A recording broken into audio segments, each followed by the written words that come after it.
नमस्कार साथियों, स्वागत है आप सभी का आदित्य क्लासेस के डिजिटल प्लेटफॉर्म पर।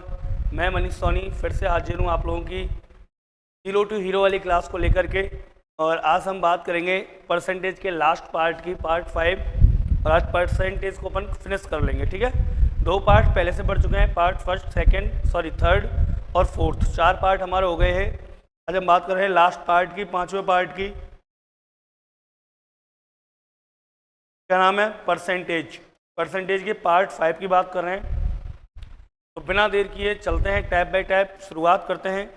कितनी टैप हमारी हो चुकी हैं, कितनी रह गई हैं, चलिए चलते हैं पहली टैप पर।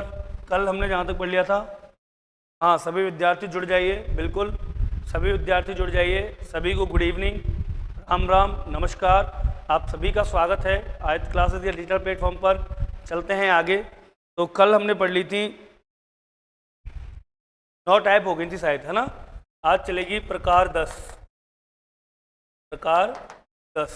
है ना। 9 टाइप हमने पढ़ ली थी और आज प्रकार 10 की बात कर लेते हैं। प्रकार 10 में सर बात करते हैं क्वेश्चंस की। तो देखिए सबसे पहला क्वेश्चन मैं लेकर के आया हूँ। सबसे पहला जो क्वेश्चन है उसकी बात कर लेते हैं। फर्स्ट ऑफ ऑल क्या कह रहा है पहला क्वेश्चन? ये पहला जो क्वेश्चन है वो कह रहा है एक व्यक्ति अपनी आय का 70% खर्च करता है। एक व्यक्ति अपनी आय का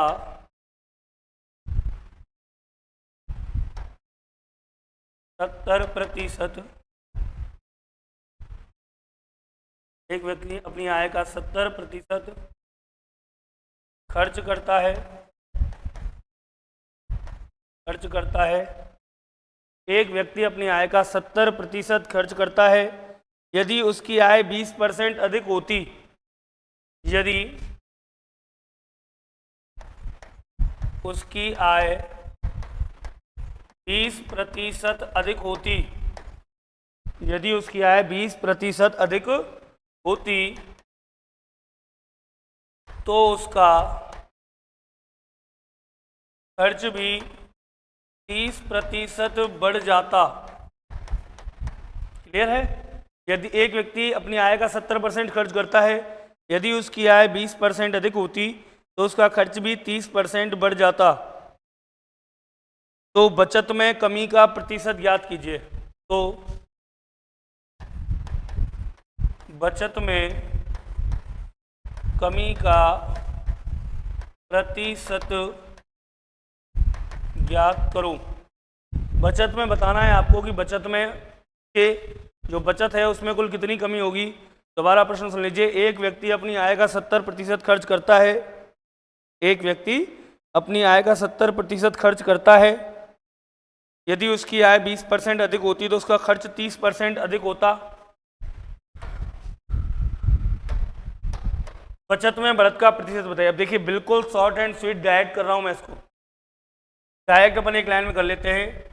यदि किसी व्यक्ति की आय है मान लीजिए 100 रुपये, वो कह रहा है अपनी आय का खर्च करता है कितना परसेंट? 70%। 70 खर्च कर दिए तो बचत कितनी हुई? बचत हो गई सर जी 100 में से 70 खर्च कर दिए, 30 रुपये बचे। सीधा सीधा, बिल्कुल सीधा सीधा चल रहे हैं अपन।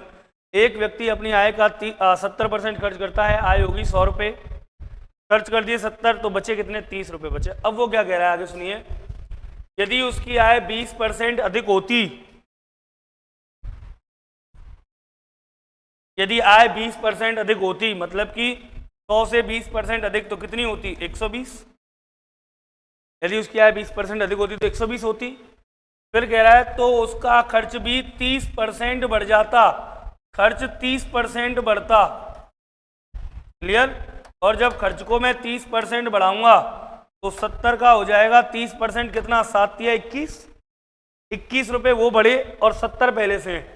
तो 70 में जब 30% बढ़ेगा 7 या 21 मतलब कि 21 रुपये ये बढ़ गए, 70 ये 91 रुपये हो गए। अब 120 कमा रहा है, 91 में खर्च कर रहा है, तो बचत क्या हो गई? बचत हो गई 29 रुपये। समझना प्रश्न को, बिल्कुल सरल है, कठिन नहीं है। दोबारा सुन लीजिए। एक व्यक्ति अपनी आय का 70% खर्च करता है। 100 रुपये कमाए, 70 खर्च कर दिए, बचाए 30। यदि उसकी आय 20% अधिक होती तो 100 की जगह कितनी होती, 120।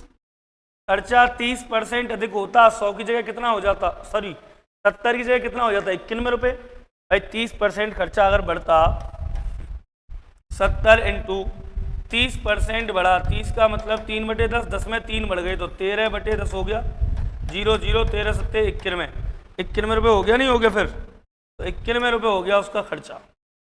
जब 120 कमाए, 91 खर्च किए, बचे 29। अब पूछ रहा है कि बचत में कमी का प्रतिशत, पहले बचत कितनी थी, 30 रुपये, अब बचत हो रही है 29 रुपये, कितने कम हो रहे हैं, 1 रुपये कम बच रहे हैं, तो कमी हो रही है बचत में। कितने रुपए कम बच रहे हैं, 1 रुपये। किस पे, जिससे तुलना करते हैं उसे हमेशा बटे में रखते हैं, जिससे भी तुलना करते हैं उसे हमेशा बटे में रखते हैं, तो बटे में क्या आएगा, 30, और परसेंट चाहिए तो इंटू 10/3 मतलब 3 9 और 1 10/3, 3 सही 1/3%।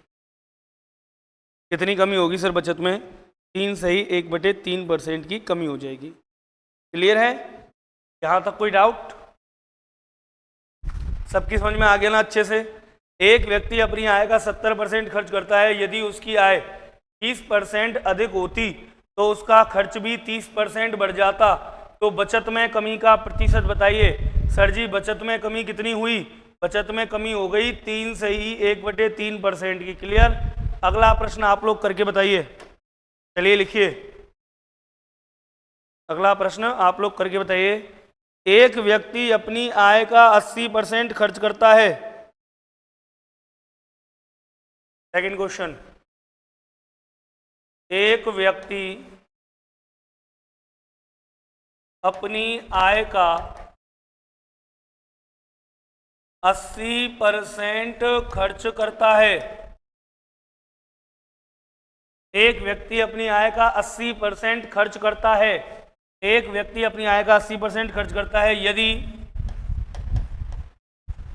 उसकी आय 10% अधिक होती, यदि उसकी आय 10% अधिक होती तो उसका खर्च भी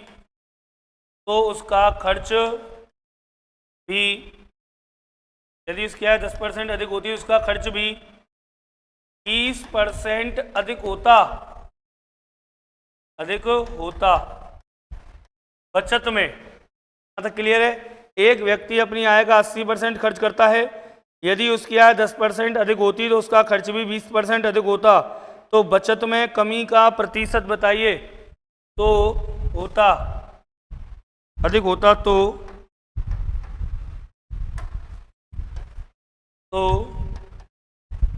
बचत में कमी का प्रतिशत बताइए। बचत में कमी का प्रतिशत बताइए कि बचत में कितने % की कमी होगी। ऑप्शन दे रहे हैं sir, option A 20%, option B 30%, option C 40%, option D 28/3%। आपको बताना है सर, एक व्यक्ति अपनी आय का 80, देखिए एक व्यक्ति, सब देख लीजिए, बिल्कुल बिल्कुल, एक व्यक्ति अपनी आय का 80% खर्च करता है, एक व्यक्ति अपनी आय का कितना खर्च करता है, 80%। एक व्यक्ति अपनी आय का 80% खर्च करता है, यदि उसकी आय 10% अधिक होती, यदि उसकी आय 10% अधिक होती तो उसका खर्च भी 20% अधिक होता। यदि उसकी आय 10% अधिक होती तो उसका खर्च भी 20% अधिक होता। तो बचत में कमी का प्रतिशत अभी बताया था आपको करके एक क्वेश्चन, एक और देखो, चलो बिल्कुल देख लो, सभी समझ में आ रही है ना चीजें, हाँ अच्छे से आनी चाहिए। देखो, माना एक व्यक्ति की जो आय है वो है 100 रुपीज, खर्च कर रहा है 80%, मतलब 80 रुपये खर्च, तो बचत हो गई कितने की, 100 में से 80 खर्च किए, 20 रुपये बचे। अब वो कह रहा है कि यदि उसकी आय 10% अधिक होती, इसका मतलब 100 की जगह अगर कितनी होती, 10% अधिक मतलब 110, तो उसका खर्च 20% अधिक होता, खर्च 20% बढ़ जाता, मतलब 80 की जगह याद करो 80 का 20%, 80 इंटू 20, 2 जीरो से 2 जीरो कट गए, 8 दूनी 16 रुपये, 80 पहले से 20% 16 रुपये और बड़े कितने हो गया 96। अब आपको वो गुणा भाग नहीं करना है अलग से, 80 का 20% वृद्धि करूं निकालूं तब कुछ नहीं, केवल गुणा करो, 2 जीरो हटानी है बस, जितना भी परसेंट निकालना है। याद हो तो शुरुआत में ही मैंने समझाया था, मान लीजिए 40 का मुझे चाहिए 30%, 2 जीरो कट 4 तिया 12 आएगा, मुझे चाहिए 80 का कितना परसेंट था 20%, 2 जीरो कट 8 दूनी 16 रुपये आएगा, 16 ये और 80 ये 96 हो गए ना भाई, 20% की वृद्धि हो रही है। चलिए आगे, अब क्या होता है, 110 रुपये कमाए भाई ने और 96 रुपये 96 रुपये खर्च कर दिए। 110 रुपये कमाए और 96 रुपये खर्च कर दिए, तो बच्चे कितने सर 14 रुपीज़, 14 रुपये बचे। अब देखो पहले बच रहे थे 20, अब बच रहे हैं 14 रुपये, पहले 20 रुपये अब 14 रुपये, तो कितने की कमी हुई सर भाई, बचत कम हो गई, कितने की कमी हुई 6 रुपये की कमी, किस पे 20 पे, जिससे तुलना करते हैं बटे में, परसेंट में चाहिए इंटू 100, 20 पन 100, 5 छिंगी 30% की कमी हो जाएगी सर, क्लियर है, कमी हो जाएगी 30% की, मतलब 30% की कमी। चलें आगे, एक प्रश्न और, चलिए लास्ट प्रश्न, इस टाइप का लास्ट एक क्वेश्चन लिखा रहा हूं मैं, आप सबको करना है और जवाब देना है। चलिए लास्ट प्रश्न देख लीजिए,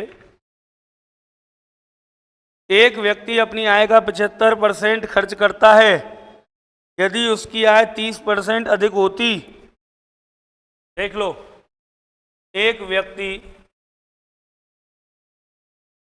अपनी आय का 75% खर्च करता है, यदि उसकी आय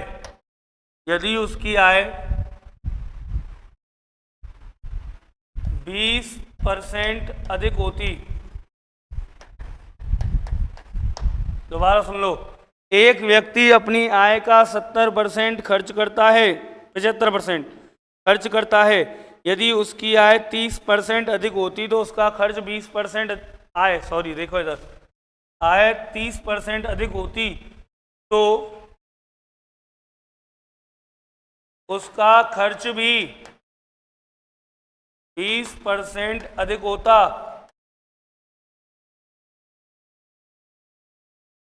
बचत में बढ़त का प्रतिशत बताओ, बचत में बढ़त का प्रतिशत बताओ। दोबारा सुन लो, एक व्यक्ति अपनी आय का 75% खर्च करता है, यदि उसकी आय 30% अधिक होती तो उसका खर्च भी 20% अधिक होता। बचत में बढ़त का प्रतिशत बताइए, बचत में बढ़त का प्रतिशत बताओ। Option A 50%, option B 40%, option C 30%, option D 60%। आपको बताना है, एक व्यक्ति अपनी आय का 75% खर्च करता है, यदि उसकी आय 30% अधिक होती तो उसका जो खर्च है वो 20% अधिक होता, खर्च 20% अधिक होता। बचत में बढ़त का प्रतिशत क्या होगा आपको निकालना है सर, निकाल के बताइए। बिल्कुल बेटा सही है, जिन्होंने जवाब दिया सबका सही है, बिल्कुल।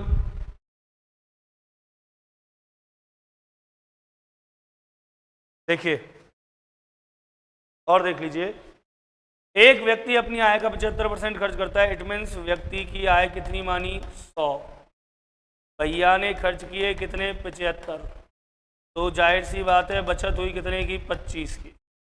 भाई 100 कमाए 75 खर्च कर दिए, बचत हुई 25 की।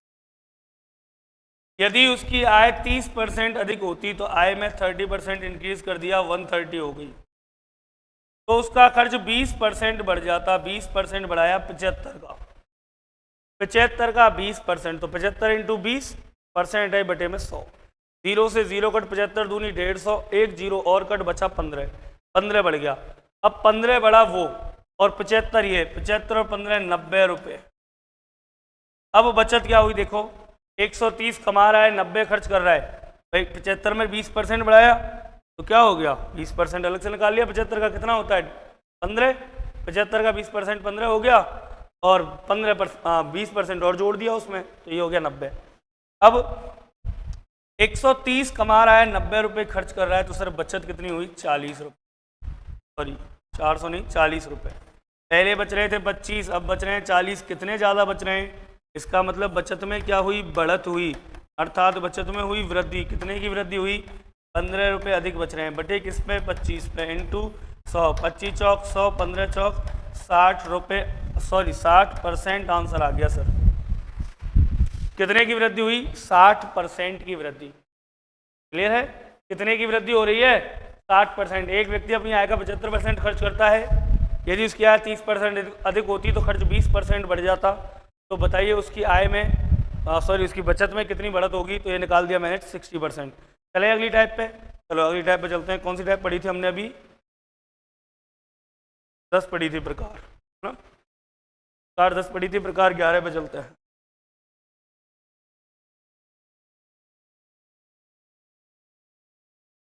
प्रकार 11 की बात करते हैं, टाइप 11। और देखिए बेफिक्र रहिए, जो भी प्रश्न आएगा ना लगभग इसी में से आ जाएगा सब।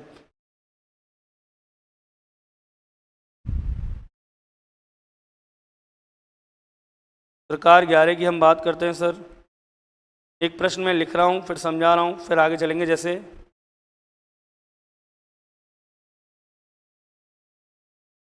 एक विद्यालय के, पहला प्रश्न, एक विद्यालय के 72% छात्र चाय पीते हैं। दोबारा सुना प्रश्न को, एक विद्यालय के 72% छात्र चाय पीते हैं, 44% छात्र कॉफी पीते हैं। 44% छात्र, 44% छात्र कॉफी पीते हैं। यदि सभी छात्र कुछ ना कुछ अवश्य पीते हों, यदि सभी छात्र कुछ ना कुछ अवश्य पीते हों, यदि सभी छात्र कुछ ना कुछ अवश्य पीते हों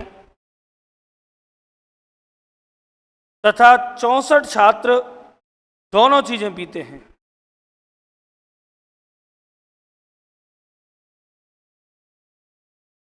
तथा सभी छात्र कुछ ना कुछ अवश्य पीते हों तथा 64 छात्र दोनों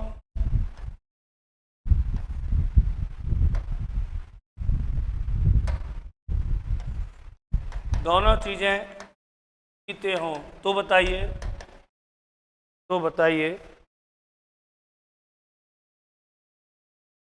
तो बताइए विद्यालय में कुल कितने छात्र हैं। दोबारा सुन लो प्रश्न को, एक विद्यालय में 72% छात्र चाय पीते हैं, 44% छात्र कॉफी पीते हैं, यदि सभी छात्र कुछ ना कुछ अवश्य पीते हों तथा 64 छात्र दोनों चीजें पीते हों, तो बताइए विद्यालय में कुल छात्र कितने हैं। आपका प्रश्न है ये,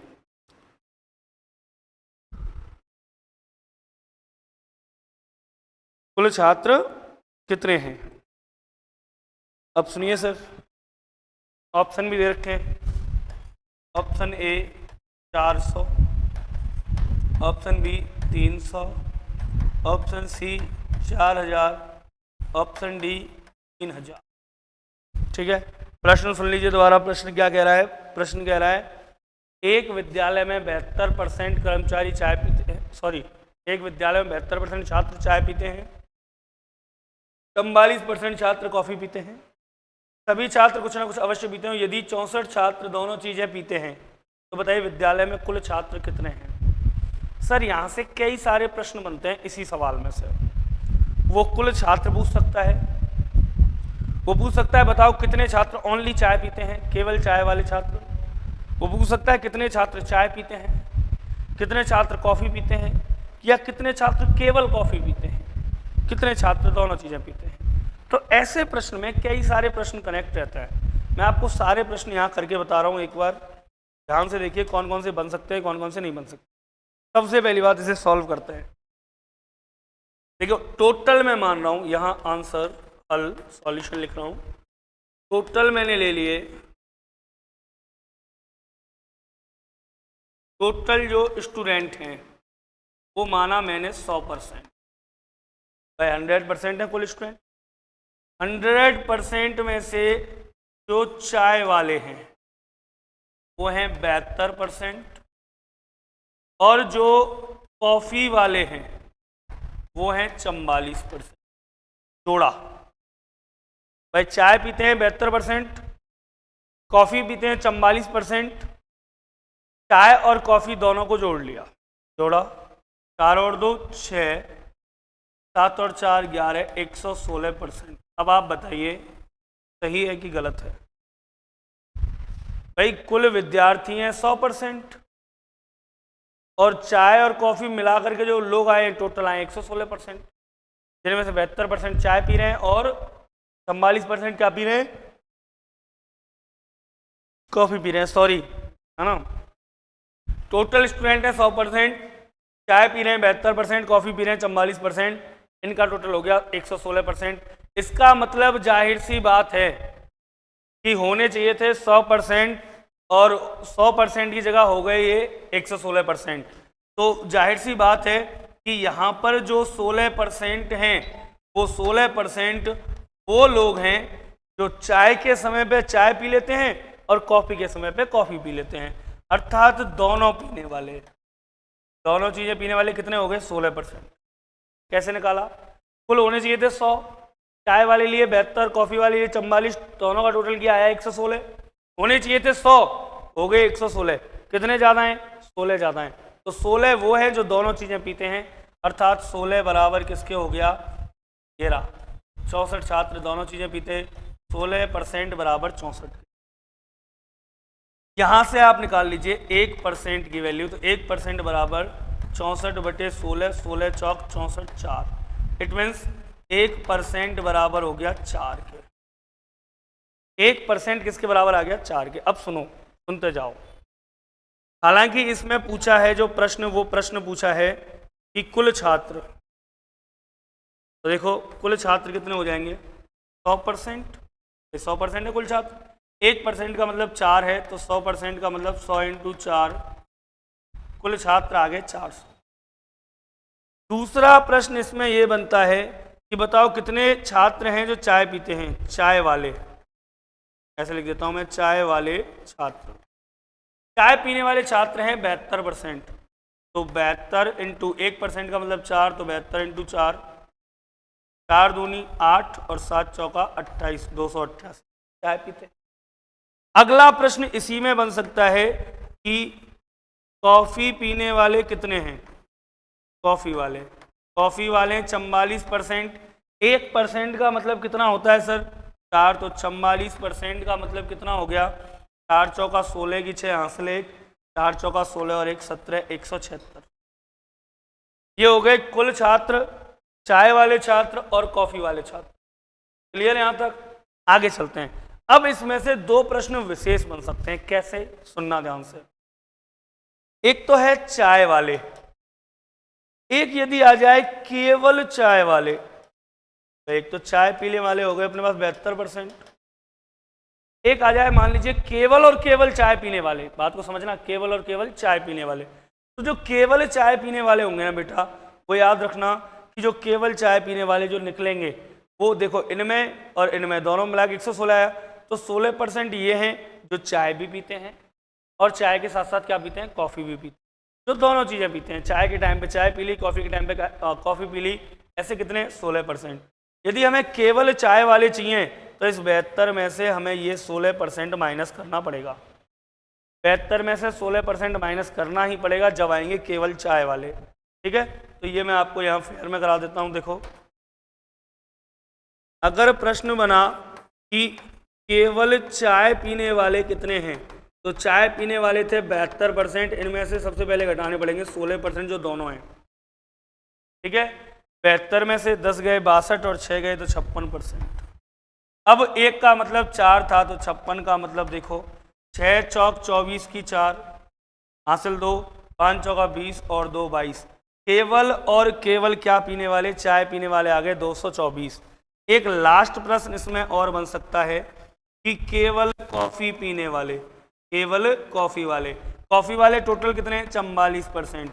16 वो हैं जो दोनों चीज़ें पीते हैं, मतलब कॉफ़ी के टाइम पे कॉफ़ी और चाय के टाइम पे चाय।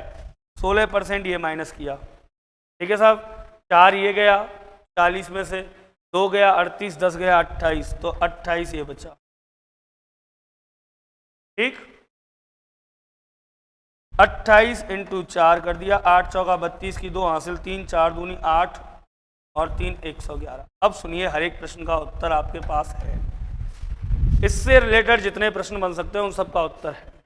जैसे एक विद्यालय में 72% कर्मचारी चाय पीते हैं, 44% छात्र कॉफ़ी पीते हैं। यदि सभी छात्र कुछ ना कुछ अवश्य पीते हों तो 64 छात्र दोनों चीज़ें पीते हैं। बताइए विद्यालय में कुल कितने छात्र हैं। पहली बात तो 100, 72, 44 इनको जोड़ा 116, इसका मतलब दोनों पीने वाले आ गए 16%, 16 बराबर 64 के, 1% 4 के।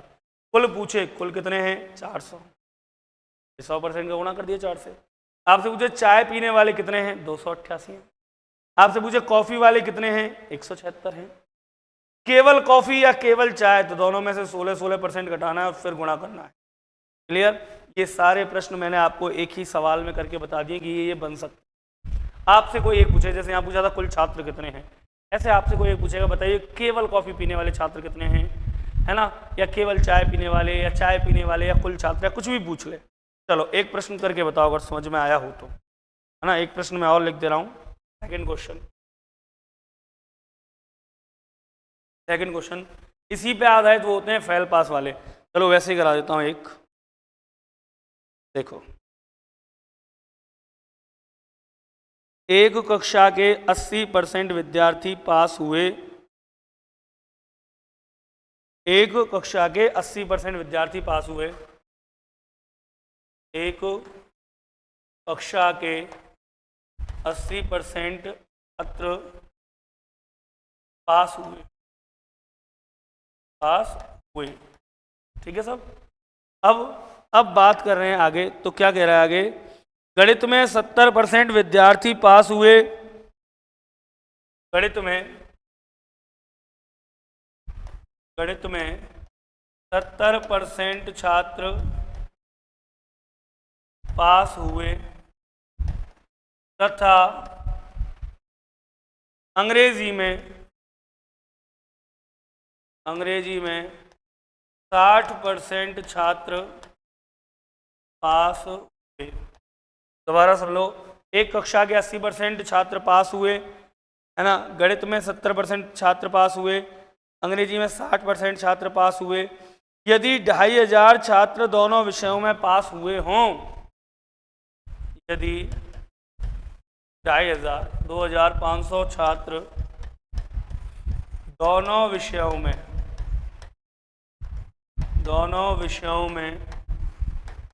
पास हुए हों, 2500 छात्र दोनों विषयों में पास हुए हों, तो यदि 2500 छात्र दोनों विषयों में पास हुए हों तो बताइए केवल अंग्रेजी में कितने विद्यार्थी पास हुए हों, तो बताइए केवल अंग्रेजी में कितने छात्र पास हुए।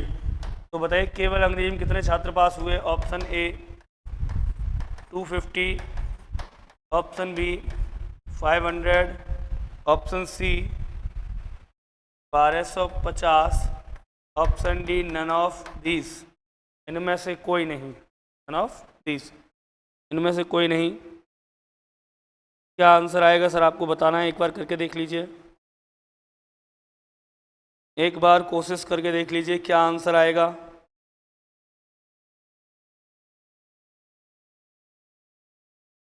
बिल्कुल एक बार ट्राई कर लीजिए क्या आंसर आ सकता है।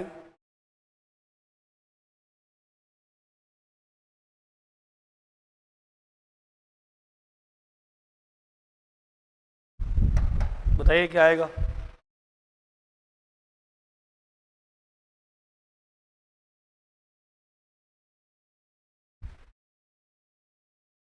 देखिए मैं बताता हूँ, चलिए।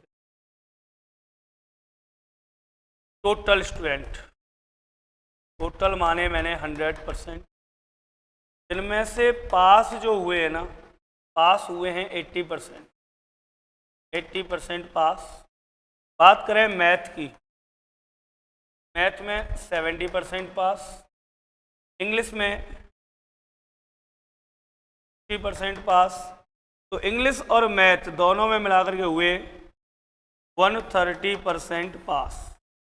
इंग्लिश और मैथ, इंग्लिश और मैथ दोनों में मिलाकर के जो पास हो रहे हैं 130% पास हो रहे हैं। पास होने कितने चाहिए थे? 80। पास होने चाहिए थे 80, पास हो रहे 130। इसका मतलब कितने परसेंट एक्स्ट्रा? 50%। ये 50% कौन से हैं? जो दोनों में पास हैं। जो मैथ में भी पास है, इंग्लिश में भी पास है, वो है 50%। और ये 50% इक्वल है किसके? एजार के। निकाल दीजिए 1%, 2500 बटे 50, 0 से 0, 5 से काटा, 55, 25, 50, 1% बराबर आ गया 50 के। अब जो चाहिए, कुल चाहिए तो 100%, मैथ वाले चाहिए 70, इंग्लिश वाले चाहिए 60, केवल मैथ वाले तो इसमें से घटेंगे, इंग्लिश में तो इसमें जो भी चाहिए। पूछा गया है तो बताइए केवल अंग्रेजी में कितने पास हैं? केवल अंग्रेजी पूछिए सर, केवल इंग्लिश। सबसे पहली बात, इंग्लिश में कितने पास हैं? 60।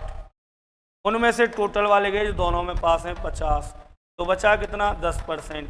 1% का मतलब 50, तो 10% का मतलब हो गया 500। कितना हो गया? 10% का मतलब 500। भाई 1% का मतलब है 50 छात्र, तो 10% का मतलब जाहिर सी बात है कितना हो गया? 500 हो गया। 10% का मतलब कितना हो गया? 500 हो गया। क्लियर है? बताइए कोई डाउट यहाँ तक? नहीं है ना? बस आगे चलते हैं और आगे देखते हैं अगला प्रश्न, एक और लास्ट, वो आप करके बताइए। बिल्कुल करिए। एक बार वीडियो को लाइक कर दो सभी विद्यार्थी, जो भी ऑनलाइन देख रहे हैं सभी विद्यार्थी एक बार वीडियो को लाइक कर दो, शेयर कर दो वीडियो को, ताकि और भी विद्यार्थी हमसे जुड़ सकें। चलिए एक अंतिम प्रश्न। एक कक्षा के 85% विद्यार्थी पास हुए, ठीक है, लिख लेते हैं अपन। चलिए प्रश्न को, तीसरा क्वेश्चन है, एक कक्षा के 85% छात्र पास हुए, एक कक्षा के 85% छात्र पास हुए,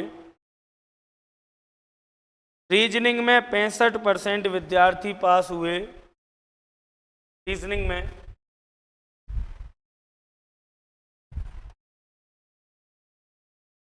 रीजनिंग में 65% छात्र पास हुए तथा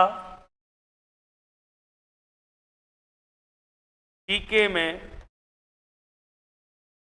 55% छात्र पास हुए, तथा जीके में 55% छात्र पास हुए। यदि 105 विद्यार्थी दोनों विषयों में पास हुए हों, यदि 105 छात्र दोनों विषयों में पास हों, तो अब आपको इन प्रश्नों का उत्तर देना है। पहला क्वेश्चन है, कुल छात्र संख्या, कुल कितने छात्र हैं आपको बताना है, ठीक। दूसरा क्वेश्चन आपको बताना है इसमें से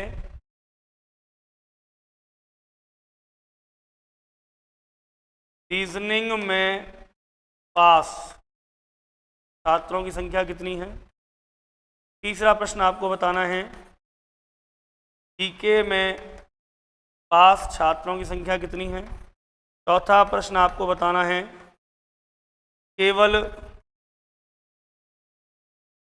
केवल रीजनिंग में पास छात्रों की संख्या कितनी है। केवल और केवल जो रीजनिंग में ही पास है। और पांचवा बताना है केवल जीके में पास छात्रों की संख्या कितनी है। केवल और केवल जो छात्र जीके में पास है उनकी संख्या। कितने प्रश्न हो गए? 5 प्रश्न हैं, करो फटाफट। कुल छात्र संख्या आपको बतानी है, रीजनिंग में पास विद्यार्थियों की संख्या आपको बतानी है, जीके में पास विद्यार्थियों की संख्या आपको बतानी है, केवल रीजनिंग में पास विद्यार्थियों की संख्या और केवल जीके में पास विद्यार्थियों की संख्या। ये चीज़ें आपको बतानी है। तो एक बार कैलकुलेट करके बताइए। मैं पानी पी लेता हूँ, तब तक आप बताइए।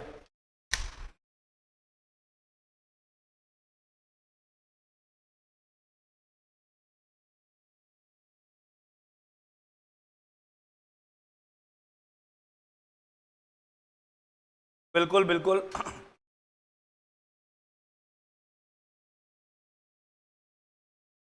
जल्दी जल्दी से जवाब दीजिए।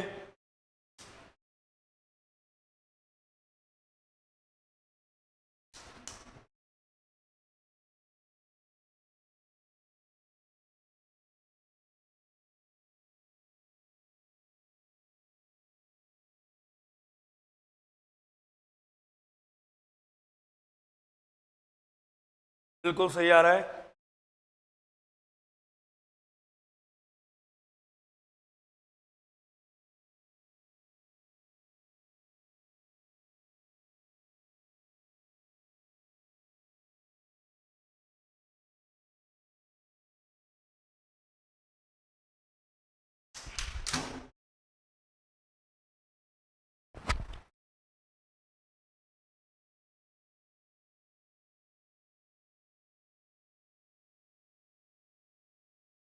चलिए सर, लगभग सभी के आंसर आ गए हैं। स्टार्टिंग करते हैं, ठीक है। देखते हैं, देखो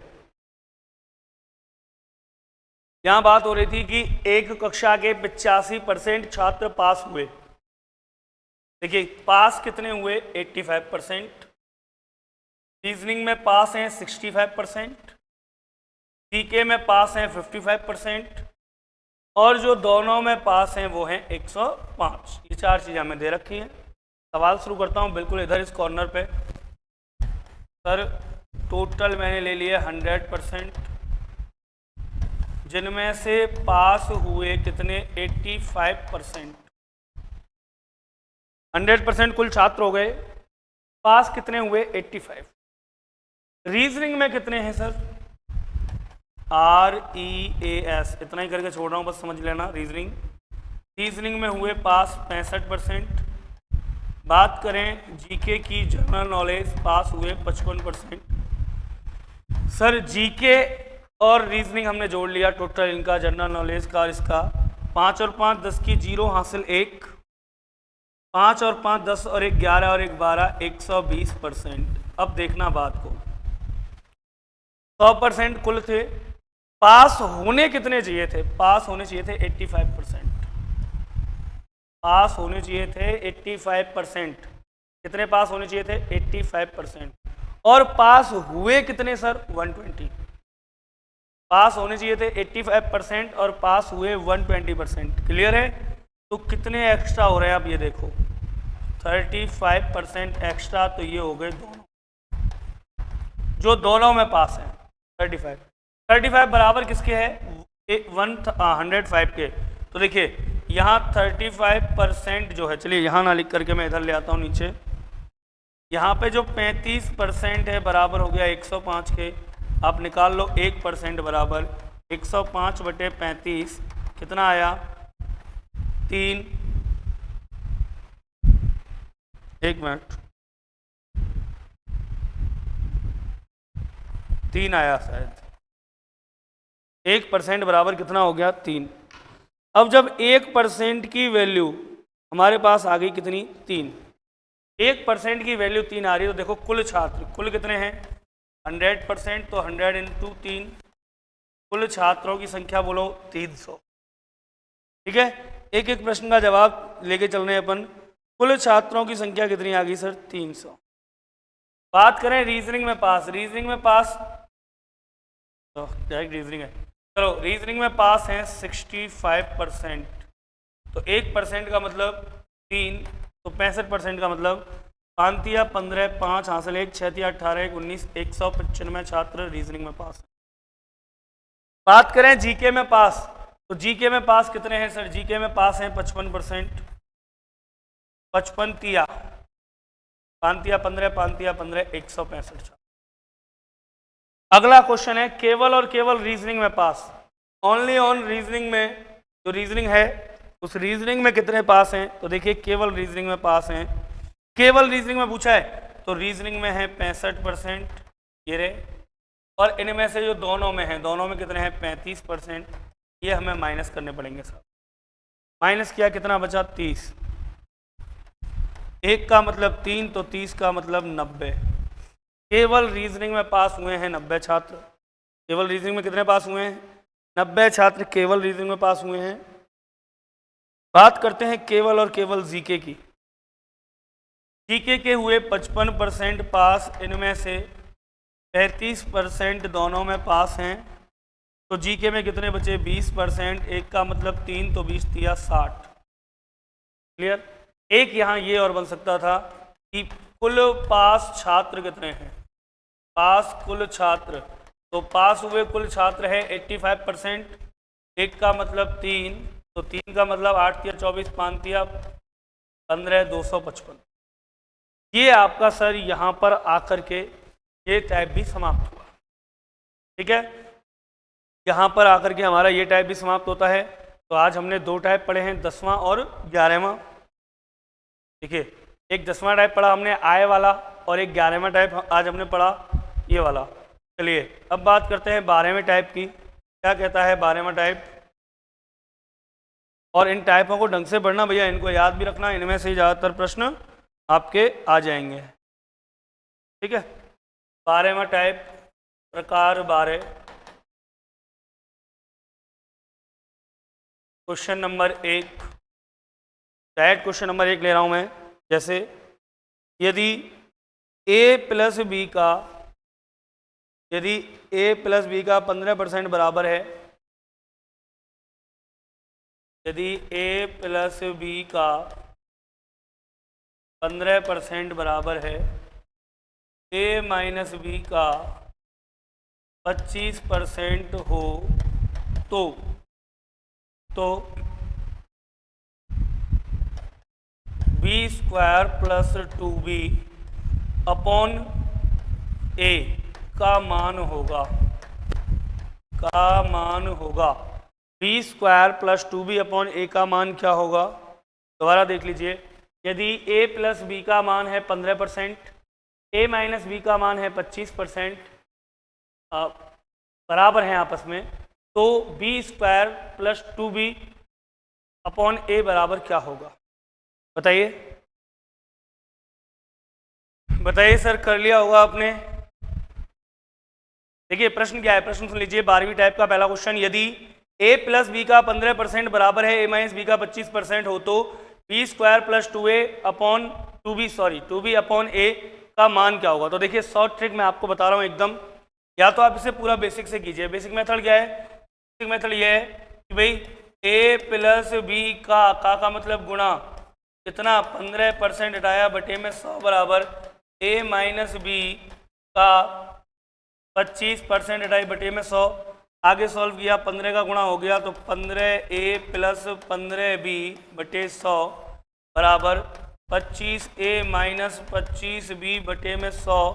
100 से 100 कैंसिल हो गया, यहाँ आया 15a प्लस 15b बराबर 25a माइनस 25b। पश्चांतरण कर दिया सर, तो 25a मैं इधर ले आया, तो 15a माइनस 25a उधर चला गया, माइनस के 25b और माइनस में चला गया 15b। यहाँ अंतर आ गया दोनों का, माइनस का 10a बराबर माइनस माइनस माइनस का 40b, माइनस से माइनस कैंसिल, 10a बराबर 40b तो a बटे में ले आया b, तो बराबर में चला गया 40 बटे में 10, 0 से 0 घटा, तो a बटे b आ गया आपका 4 बटे 1, अर्थात a अनुपात b, a का मान 4, b का मान 1, यहाँ निकल के आया ये। अब इसको मान को यहाँ रखते हैं, तो b की जगह 1 का वर्ग प्लस 2 गुणा 1 बटे a मतलब 4, 1 का वर्ग 1 प्लस 2 1 कम 2 बटे 4, 2 और 1 3 बटे 4, उत्तर आ गया। उत्तर क्या आ गया सर? 3 बटे 4 आ गया। आंसर क्या आया? आंसर आ गया 3 बटे 4। या तो हम इसे ऐसे करें, या फिर शॉर्ट तरीका आपको बताता हूँ डायरेक्ट मान निकालने का। उसके लिए आपको याद रखना पड़ेगा क्या, देखिए यदि कहीं एक बार प्लस और एक बार माइनस हो, कहीं दे रखा है x plus Y, a plus Y, a plus B, है ना, m प्लस n, कुछ भी, यदि कहीं एक बार प्लस और एक बार माइनस हो तो बड़ा मान निकालने के लिए दोनों को जोड़ दो संख्याओं को, और छोटा मान निकालने घटा दो। जोड़ा 15 और 40, 15 और 25 40, 15 माइनस 25 10, 0 से 0, देखो a का मान आ गया 4 और b का मान आ गया 1 आ गया। अब b का मान यहाँ रख दो, 1 का वर्ग प्लस 2 1 कम 2 बटे में 4, 1 का वर्ग 1 प्लस 2 और 2 1 कम 2 बटे 4, 2 और 1 3 बटे 4, अपना आंसर आ गया। चलिए एक प्रश्न और आप लोग करके बताइए। एक प्रश्न और लिख देता हूँ मैं ऐसा ही, सेकंड क्वेश्चन आप लोगों को करके बताना है। यदि x प्लस वाई का 40%, सुनना, यदि x प्लस वाई का 40% बराबर है x माइनस y के 60% के, तो x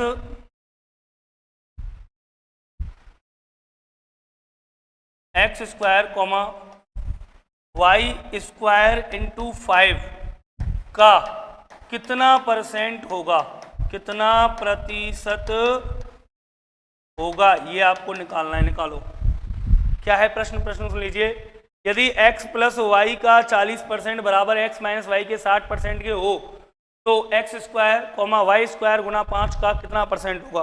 देखिए सर कितना आसान सा काम है, एक बार प्लस एक बार माइनस, तो x की वैल्यू y की वैल्यू, x की वैल्यू दोनों का योग 100, y की वैल्यू दोनों का अंतर 20, 20 एकम 20, 20 पन 100, x का मान 5, y का मान 1, यहाँ से मान आगे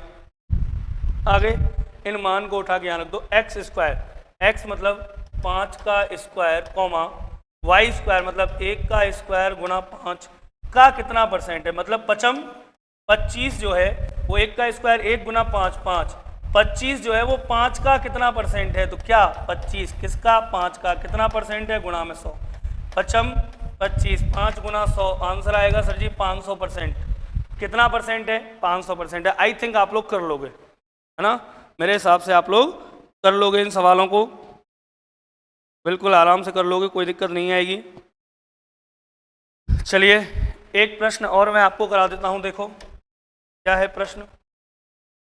ऐसा एक सवाल तीसरा, जैसे प्रश्न आया कि P प्लस क्यू का 8% बराबर है P माइनस क्यू के 12% के। यदि P प्लस क्यू का 8% बराबर है P माइनस क्यू के 12% के हो तो दोनों हो गया, हो तो अब आपको बताना क्या है वो सुनिए, आपको बताना है हो तो Q 4Q plus Q square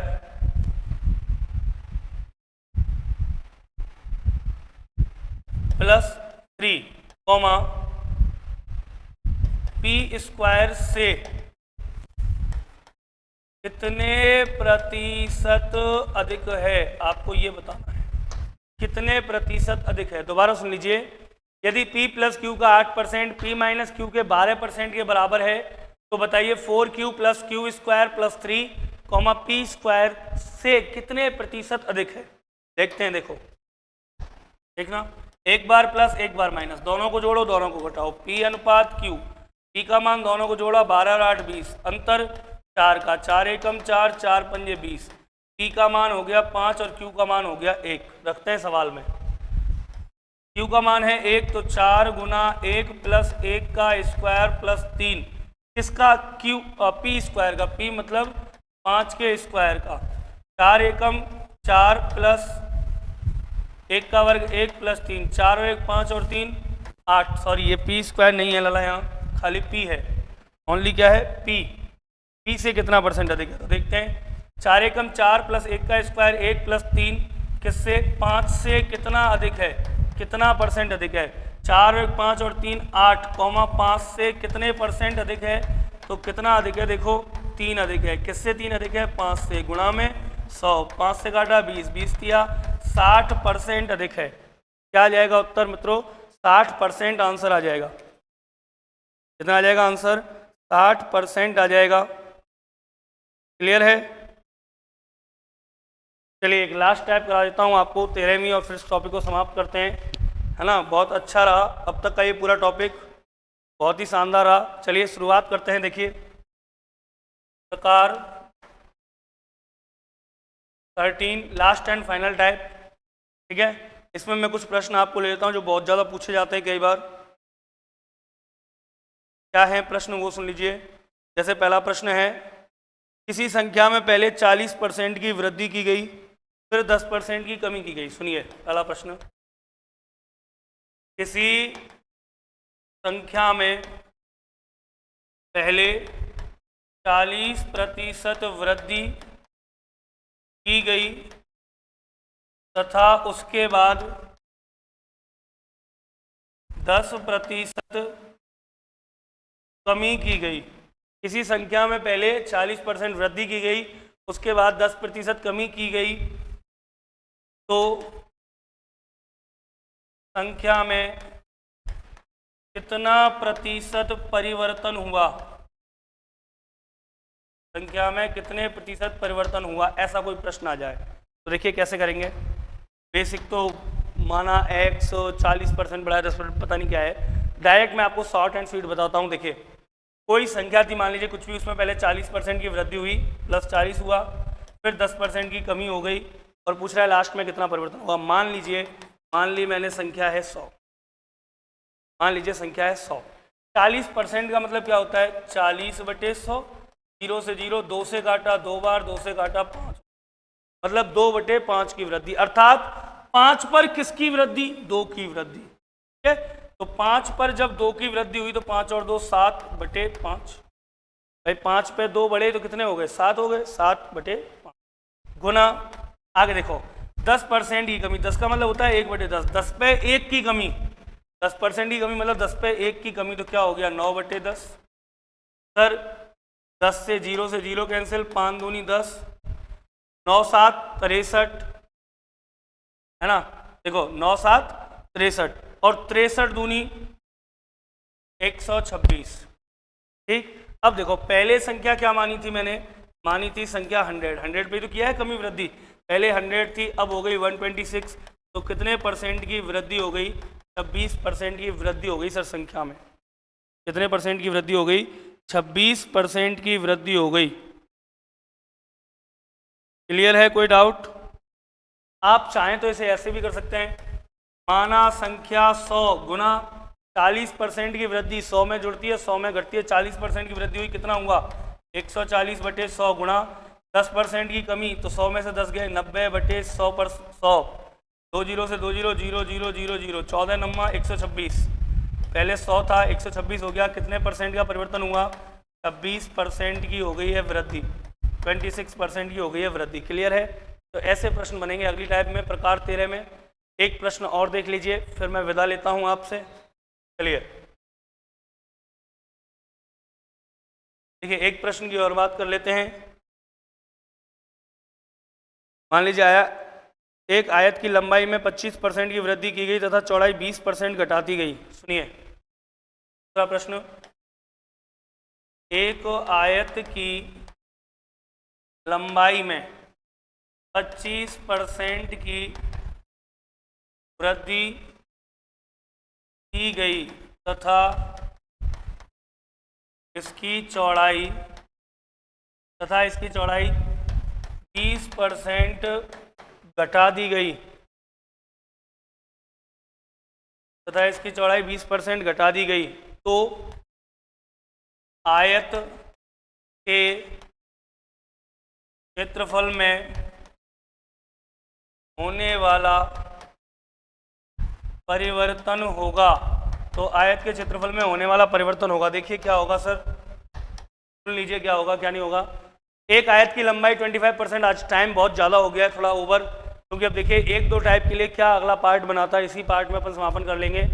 1 घंटे की जगह 1.25 घंटे हो जाएगा, है ना, ज़्यादा से ज़्यादा 1.25 घंटे की जगह थोड़ा बहुत ही फर्क पड़ेगा, बस एक 25 मिनट हो जाएगा, 22 मिनट हो जाएगा, 1:22 देख लेते हैं। देखिए एक आयत की लंबाई में 25% की वृद्धि की गई तथा उसकी चौड़ाई 20% घटा दी गई, तो आयत में होने वाला क्षेत्रफल में परिवर्तन कितना होगा।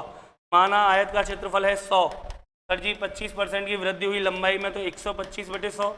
अब 125 कहाँ से आया, याद है, जो भी वृद्धि होगी कमी होगी 100 में होगी। 25% बढ़ा, किस में बढ़ा, 100 में, 125 होगी। यहाँ 20% घटा, किस में घटा, 100 में, तो 100 में से 20 गया, कितना बचा, 80% था, इसलिए बटे में 100, 2 0 से 2 0 कट, 25 पंजे 125, 25 चौक 100, 4 से काटा 20 बार, 20 पन 100। पहले क्षेत्रफल माना था 100, अब भी क्षेत्रफल कितना है 100, मतलब कि कोई परिवर्तन नहीं, ±0% वृद्धि और कमी, कोई ना तो वृद्धि ना कमी, अर्थात अपरिवर्तित रहेगा क्षेत्रफल में, कोई परिवर्तन नहीं होगा। चलिए सर सुन लीजिए एक बार, यहाँ तक हमने कुल मिलाकर के प्रतिशत जो टॉपिक शुरू किया था 5 पार्टों में उसका समापन कर दिया है, 5 पार्ट हमने खत्म कर दिए हैं। अब कल हम बात करेंगे लाभ हानि, अगला जो टॉपिक हमारा आ रहा है प्रॉफिट लॉस, लाभ हानि की बात करेंगे, है ना। और आप सभी विद्यार्थियों को मेरी तरफ से शुभरात्रि, स्वस्थ रहें, मस्त रहें, व्यस्त रहें, और कंप्लीट गणित के कंपटीशन के लिए कंप्लीट गणित के सफ़र में मेरे साथ जुड़े रहें आप सभी, ठीक है। चैनल को ज़्यादा से ज़्यादा सब्सक्राइब करें, वीडियो को शेयर करें, लाइक करें, है ना, कमेंट करें, चीज़ों पर सपोर्ट दें, तभी जब देखिए प्रतिक्रियाएं अच्छी आती हैं तो हमारा भी मन करता है अच्छे से पढ़ाने का, प्रतिक्रियाएं अच्छी आती हैं तो, ठीक है। तो बेफिक्र रहिए। और हाँ, एसटीसी के लिए कल पूछ रहे थे, तो देखिए एसटीसी का वैसे तो आ जाना चाहिए था 20-22 तारीख के आसपास, आज 23 तारीख हो गई है, अब जो दिन जा रहा है, जो दिन जा रहा है, हो सकता है आज आ जाए, कल आ जाए, है ना। हमारा अनुमान तो इतना ही था कि 20-22 तक आ जाएगा, हो सकता है आज कल में बीएसटीसी का रिजल्ट आ जाए। चलिए बिल्कुल, हाँ बिल्कुल आज कल में आ जाएगा, जो समय जा रहा है, जो ही जा रहा है। आप सभी को मेरी तरफ से शुभरात्रि, गुड नाइट, स्वस्थ रहिए, मस्त रहिए, व्यस्त रहिए। जय हिंद, जय भारत। मिलेंगे कल नए टॉपिक के साथ, तब तक के लिए नमस्कार।